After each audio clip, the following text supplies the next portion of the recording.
6장 25절에서 27절까지의 말씀입니다. 다니엘 6장 25절에서 27절까지의 말씀입니다.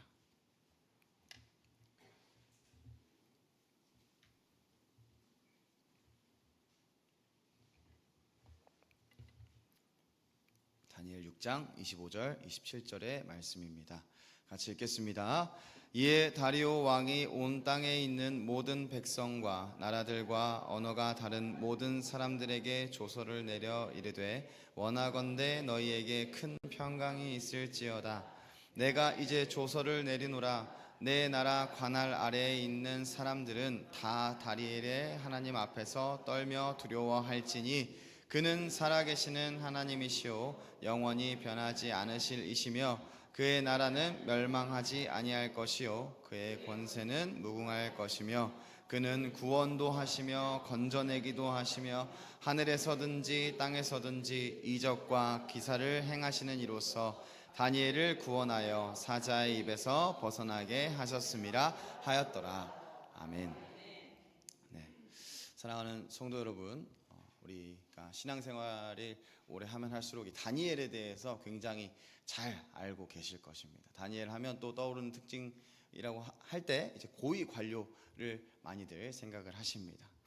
근데 다니엘에 어떻게 이 나라 가운데 끌려왔는가, 그가 어떻게 끌려왔는가를 생각을 하다 보면 다니엘은 남유다 귀족 가문 출신으로 바벨론의 느부갓네살 왕이 유다를 침공하여서 첫 번째 포로를 끌고 갈 때 그 무리에 있던 자입니다.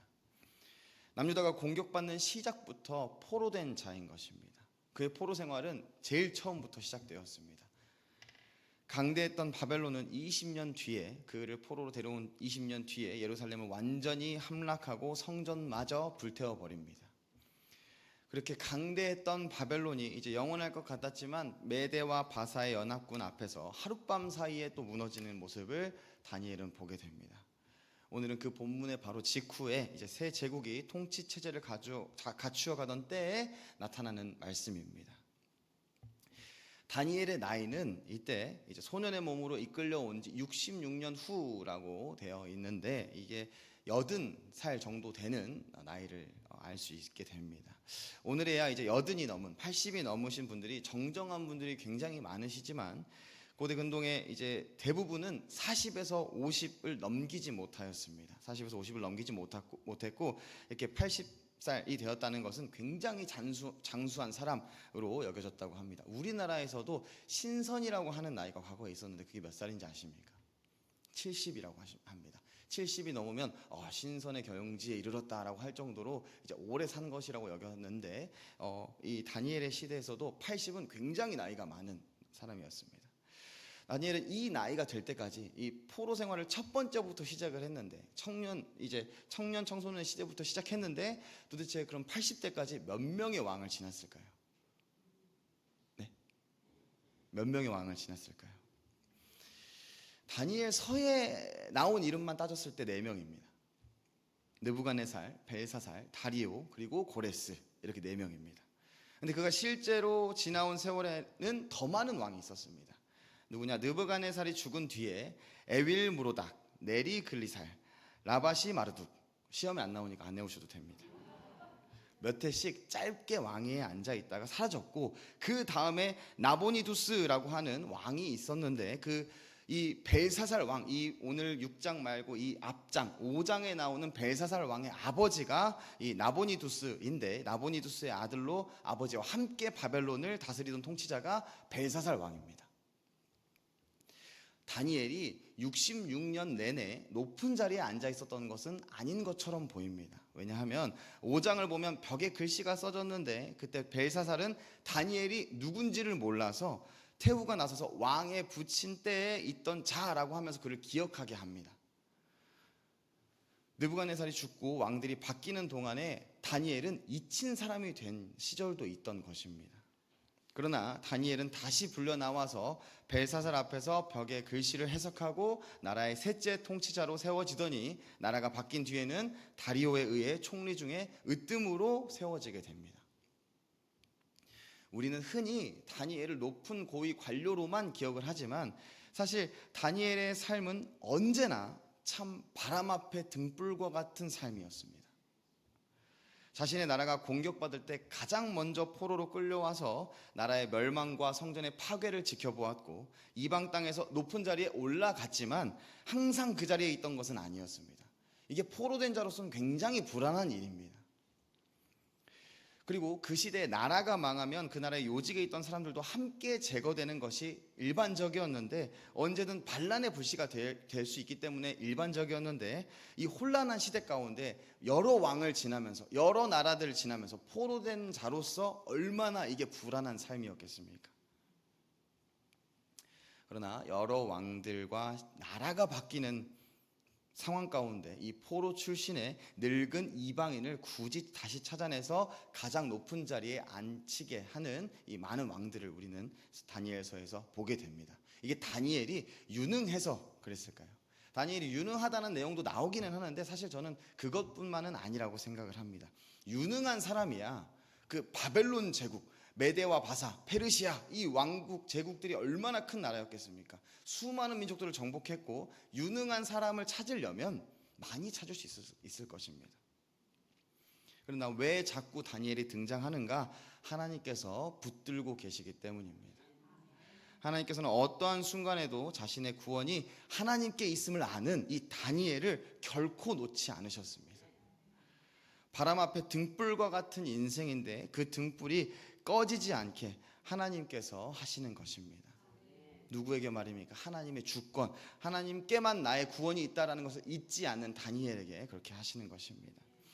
이러한 하나님의 붙드심은 그저 한 나라의 높은 자리에 앉히시는 것만으로 끝내지는 않으십니다. 제국의 왕들이 스스로 지배하고 있는 나라의 신, 나의 포로의 신을 자신의 입으로 높이는 자리까지 하나님께서는 다니엘을 인도하십니다. 다니엘을 통하여 그러한 고백이 나올 수 있도록 하나님께서는 인도하고 계십니다. 그 가운데 다니엘은 어떻게 살았을까요? 다니엘은 대충 살지 않았습니다. 하나님께서 그 인도하신 그 삶 가운데 하나님이 나의 삶에 주권을 가지고 계신다, 나의 삶을 주관하신다, 나의 구원은 오로지 하나님에게만 있다라고 했을 때 다니엘은 절대 대충 살지 않았습니다. 실제로 유능하였고 지혜로운 다니엘입니다. 자신에게 허락된 그 삶에 그 지혜와 유능함을 가지고 충성되이 살았습니다.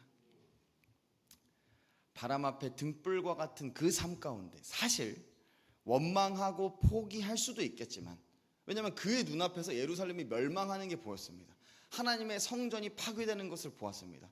하나님이 우리 민족을 이제 떠나시는 거 아닐까라고 하는 그 두려움이 생기는 이스라엘 민족 유대인이었을 겁니다. 근데 그는 절대 나의 삶에, 그래도 나의 삶의 구원은 오직 하나님께만 있습니다 라고 하는 이 고백 안에서 하나님을 원망하고 포기하지 않고 오직 구원이신 주관자 되시는 하나님만 바라보고 살아가는 삶의 자세를 가지고 있었던 것입니다. 자신의 삶을 허락하신 하나님이시기에 어떻게 그 삶을 구원하실지 모르기 때문에 허락하신 그 삶에서, 내 눈앞에 보이는 그 삶에서 최선을 다하는 것, 그것이 다니엘의 삶이었습니다. 하나님께서 그의 삶을 주관하심을 아는 자의 삶이 바로 이러한 삶의 자세입니다. 그리스도인인 우리의 삶도 마찬가지여야 할 것입니다. 많은 그리스도인들이 나의 삶은 하나님께서 허락하신 삶입니다 라고 고백을 하고 있지만, 그리고 그 사실을 알고 있지만 그 삶이 풍성하고 즐겁고 행복할 때 그 삶을 열심히 최선을 다해 살아가는 것은 어렵지 않습니다. 그러나 그 삶에 어둠이 들이올 때, 다니엘과 같이 바람 앞에 등불과 같을 때, 이 삶은 하나님께서 허락하신 삶입니다, 나의 구원은 내 눈앞에 보이는 게 어떠할지라도 나의 삶의 구원은 오로지 하나님께만 있습니다, 그렇기 때문에 나의 삶, 이 삶을 주신, 이 삶을 허락하신 하나님 앞에 내가 최선을 다하겠습니다, 쉽지 않습니다.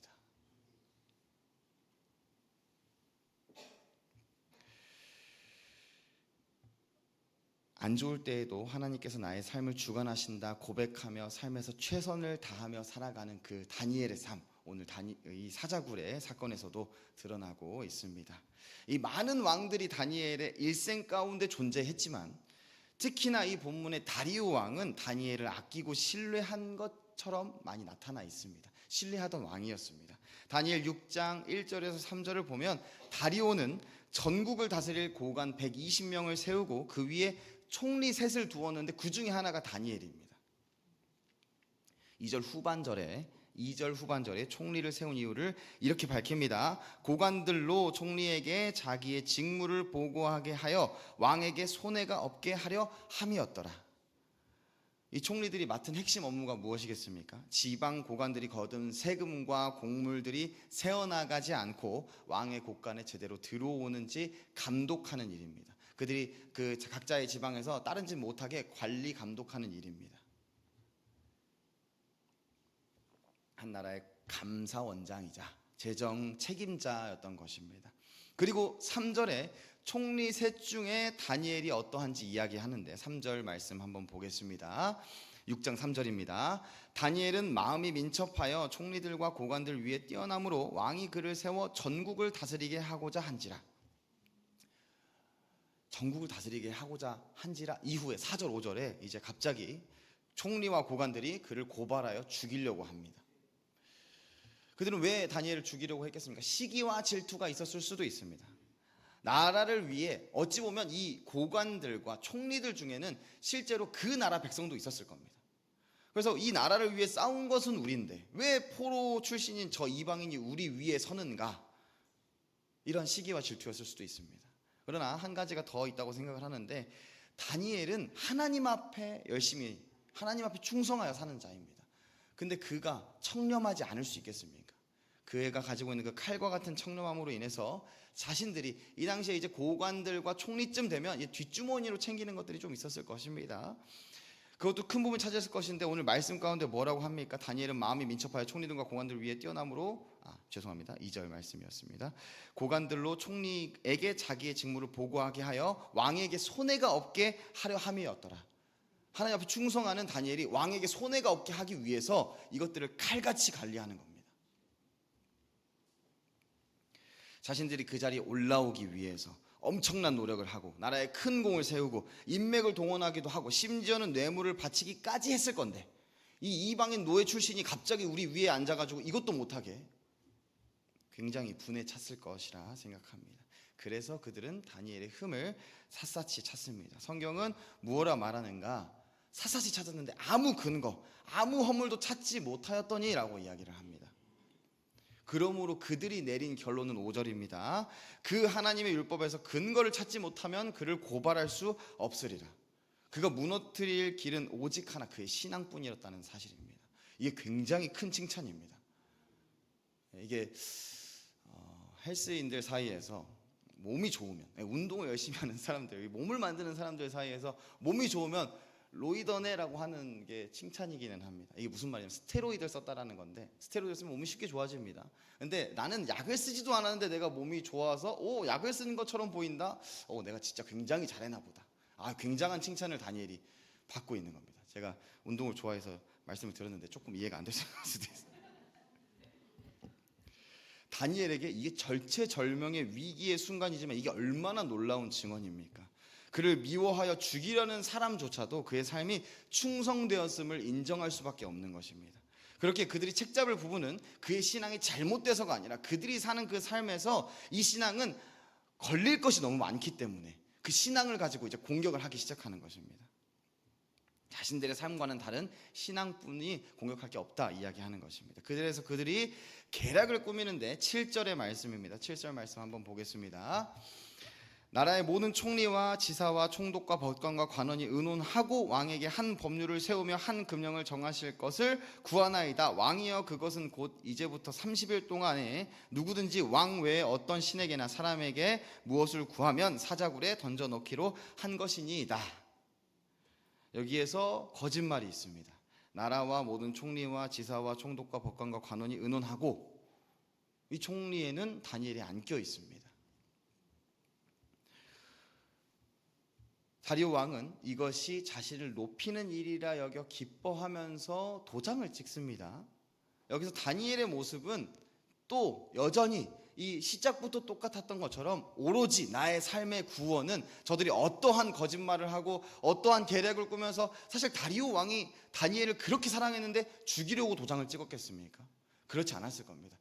변명할 수 있고 쟤들이 잘못했어요 할 수 있지만 하나님 앞에서 내가 하나님 나의 구원은 저 왕에게 있거나 혹은 저 사람들을 내가 벌하는 것에 있는 것이 아니라 오로지 하나님께만 있습니다. 그렇기 때문에 나는 내 삶에 충실할 뿐입니다를 고백하는 다니엘의 삶이 10절 말씀에 나타납니다.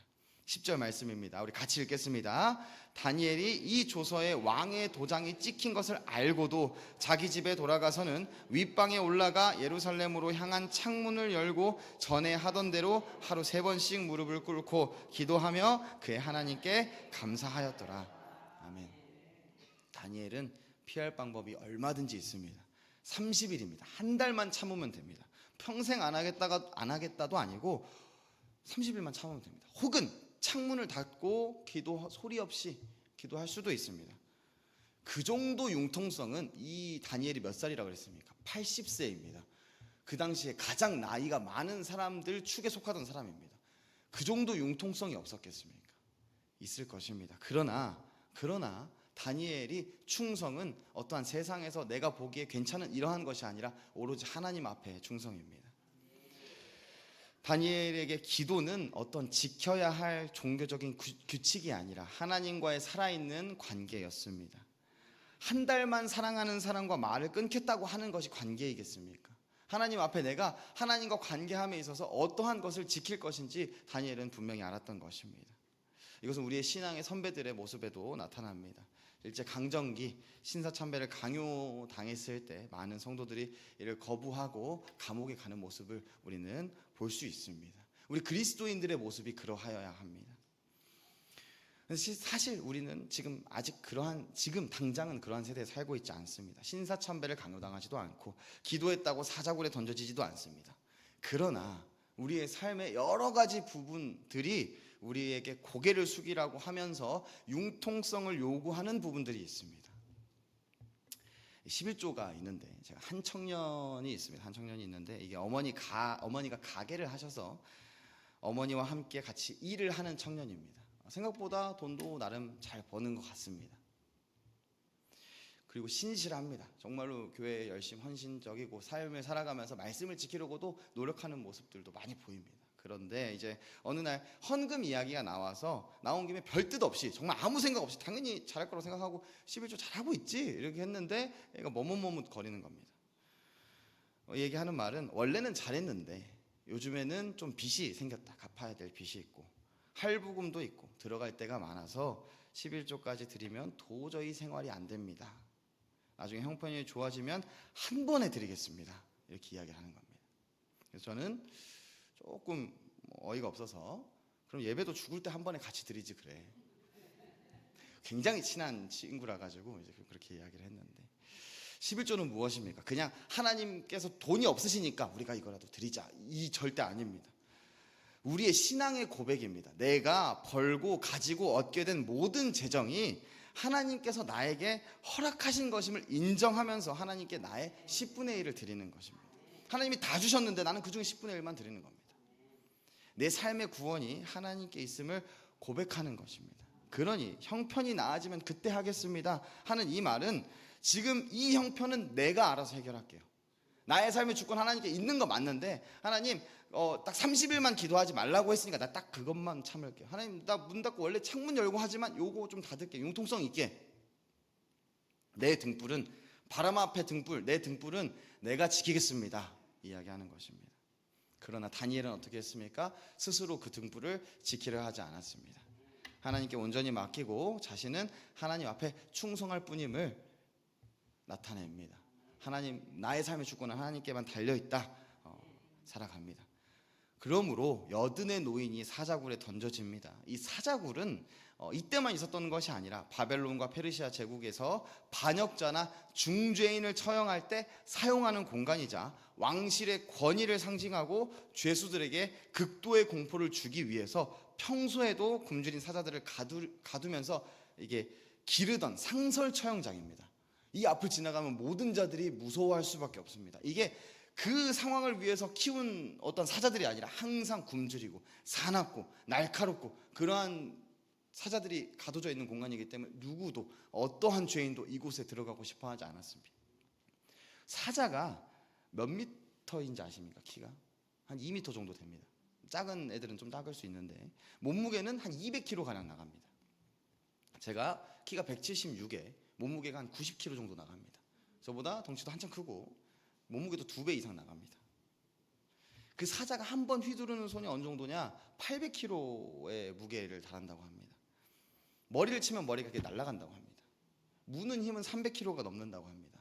마티즈 하나가 이렇게 위를 누르는 느낌이라고 하더라고요. 그러한 무서움 가운데 빠지게 됩니다. 바람 앞에 등불, 더 심한 바람이 붑니다. 다니엘이 이 상황을, 이러한 수치까지는 몰랐겠지만 두려웠을 것입니다. 그도 걱정이 되었을 것입니다. 그러나 이튿날 새벽 그 다니엘을 사랑한 다리오 왕이 다니엘에게 가보니 살아 있습니다. 말도 안 되는 일입니다. 한 번도 있던 적이 없는 일입니다.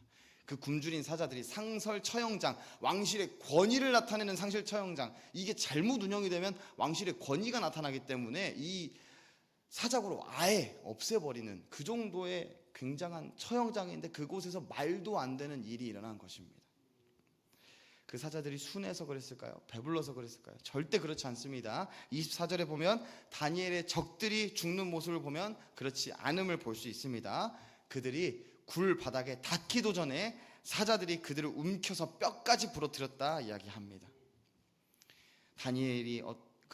그런데 다니엘이 잘 도망가서 혹은 힘이 세서 그렇지도 않았습니다. 오직 하나님의 주권 가운데, 하나님이 이 다니엘의 등불을 보호하심 가운데 일어난 일인 것입니다. 이로 인해서 앞서 이야기하였던 이방 나라의 왕이 하나님의 높고 위대하심을 고백하게 됩니다. 오늘 본문의 말씀을 다시 한번 같이 읽어보겠습니다. 25절부터 27절까지의 말씀입니다. 이에 다리오 왕이 온 땅에 있는 모든 백성과 원하건대 큰 평강이 있을지어다. 내가 이제 조서를 내리노라. 내 나라 관할 아래에 있는 사람들은 다 다니엘의 하나님 앞에서 떨며 두려워할지니 그는 살아계시는 하나님이시오 영원히 변하지 않을 이시며 그의 나라는 멸망하지 아니할 것이요 그의 권세는 무궁할 것이며 그는 구원도 하시며 건져내기도 하시며 하늘에서든지 땅에서든지 이적과 기사를 행하시는 이로써 다니엘을 구원하여 사자의 입에서 벗어나게 하셨음이라 하였더라. 아멘. 앞에서 다리오 왕이 무엇을 명령했습니까? 30일 동안 자기 외에는 아무에게도 구하지 말라. 이거는 신격화입니다. 나를 신으로 여겨라 이 말입니다. 자신을 신격화하는 것을 즐거워하던 자가 이제는 하나님을 경배하고 있습니다. 온 제국에 조서를 내려서 다니엘의 하나님을 높이고 있는 것입니다. 이것이 그리스도인 우리가 살아가야 할 삶의 방향이라고 생각을 합니다. 하나님을 드러내는 자, 다니엘은 딱히 말씀을 전하지도 않았습니다. 왕을 붙들고 전도하지도 않았습니다. 그는 그저 자신에게 주어진 삶에 충성하였습니다. 하나님만이 자신의 삶의 구원임을 믿었기 때문입니다. 내 눈앞에 보이는 이 삶도 하나님께서 주신 것이고 내가 이 말씀을 지키며 살아가야 할 이스라엘인으로서 지키며 살아가야 할 그것도 하나님 앞에서 내가 지켜야 하는 하나님께서 나의 삶의 구원이시라고 하는 나의 삶의 고백이기 때문에 그것에 충성하였을 뿐입니다. 그러한 한 사람을 통하여 당시 세계 최고 권력자 입에서 살아계신 하나님에 대한 고백이 터져나왔고 그것이 모든 지역에 반포되었습니다. 사랑하는 성도 여러분, 그리스도인이 세상에 빛과 소금이 되어야 한다는 말씀을 수없이 들었을 것이라 생각합니다. 그 빛과 소금의 의미가 오늘 본문에 담겨 있다고 생각합니다. 세상에 어떠함에 휘둘리지 않고 하나님 앞에서 올바로 살아감으로 그 삶을 통해 하나님을 드러내는 사람, 그 사람이 그리스도인 빛과 소금이 되는 사람이라고 생각을 합니다.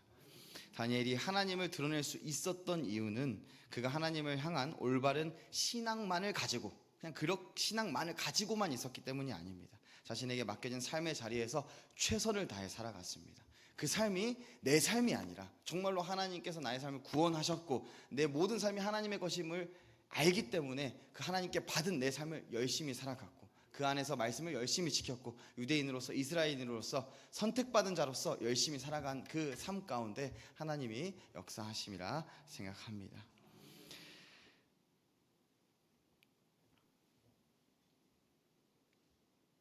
사랑하는 성도 여러분, 우리도 이러한 그리스도인이 되기를 소망합니다. 우리 각자에게 하나님께서 맡기신 삶의 자리가 있을 것입니다. 맡기신 말씀이 있을 것입니다. 직장도 있고 가정도 있고 섬겨야 할 사람들이 있습니다. 내가 눈에 보기 편한 사람, 편한 상황만이 아니라 정말 눈앞에 보이는 모든 그 상황들 가운데 우리가 말씀에 충성하고 내 삶에 충성하는, 하나님 앞에 내 삶에 충성하는 우리 모두가 되기를 소망합니다. 그 자리에서 대충 편법을 쓰며 쉬운 길로 가는 것이 아니라 맡겨진 삶에 최선을 다하여 살아가는 우리들이 되기를 소망합니다. 그 가운데 하나님을 드러내는 자로서 고난이 닥쳐와도 남들의 시기 질투가 있음에도 오직 구원이 하나님께만 있음을 신뢰하며 하루하루 살아가시는 여러분들이 되시기를 소망합니다. 오늘 말씀 다니엘처럼 여러분의 삶을 바라보는 주변 사람들의 입에서 하나님의 높고 위대하심을 고백하는, 하나님을 드러내는 우리 모두가 되기를 주님의 이름으로 축복합니다. 우리 시간 이 말씀을 가지고 함께 같이 기도하겠습니다.